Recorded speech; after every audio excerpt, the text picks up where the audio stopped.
Hello students, welcome back to assembly learning classes. তো আজকে তোমাদের ফার্স্ট সেমিস্টারের বেঙ্গলি মাইনর নিয়ে আমরা চলে এসেছি।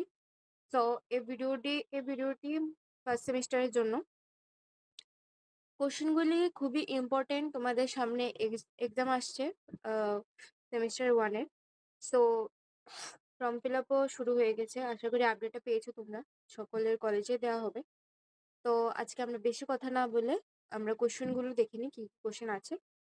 তো 2025-এ কিছু কোশ্চেন করা হয়েছে, যেগুলোর মধ্যে তোমরা দেখতে পাচ্ছ 1 নম্বর কোশ্চেন আছে, বাংলা সাহিত্যের ইতিহাসে শ্রীকৃষ্ণ কীর্তন কাব্যটির সংক্ষিপ্ত পরিচয় দাও।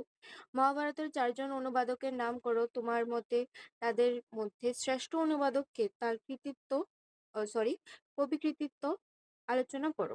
বাংলা সাহিত্যে মনসামঙ্গল কাব্য রচনায় বিপ্রদাস কিপিলাই এর অবদান আলোচনা করো। বাউল গানের উদ্ভব সম্পর্কে আলোচনা করো। বাউল পদকর্তা লালন শাহ ফকিরের কৃতিত্ব আলোচনা করো। অন্নদামঙ্গল কাব্যের সংক্ষিপ্ত পরিচয় দিয়ে ভারতচন্দ্রের কাব্য প্রতিভার মূল্যায়ন করো। গোবিন্দ দাশের কাব্য প্রতিভা আলোচনা করো। গান দাশের কৃতিত্ব লিখো। শিবায়ন কাব্যের একটি সংক্ষিপ্ত পরিচয় দাও। এই কাব্য রচনায় একজন শ্রেষ্ঠ কবি কৃতিত্ব আলোচনা করো।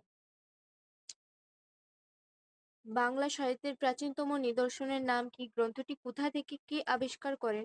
কত খ্রিস্টাব্দে মুদ্রিতাকারে তা প্রকাশিত হয়? চর্যাপদ সম্পর্কে সংক্ষিপ্ত আলোচনা করো। বৈষ্ণব পদাবলীকে কটি যুগে ভাগ করা হয়? এসব যুগের বৈশিষ্ট্য লেখো। প্রত্যেক যুগের কবির নাম লেখো। বৈষ্ণব পদাবলী সাহিত্যে বিদ্যাপতির পরিচয় দাও। এখানে 9টা কোশ্চেন আছে। তার পদাবলী সংক্ষিপ্ত আলোচনা করো। বৈষ্ণব পদাবলী সাহিত্যে চণ্ডীদাসের পরিচয় দাও। লাস্ট কোশ্চেন হলো, নাচ সাহিত্য কি? নাচ সাহিত্যের ধারণা বর্ণনা করো। তো তোমরা সবগুলি কোশ্চেন দেখে নিয়েছো, আমি আবার একটু দেখিয়ে দিচ্ছি।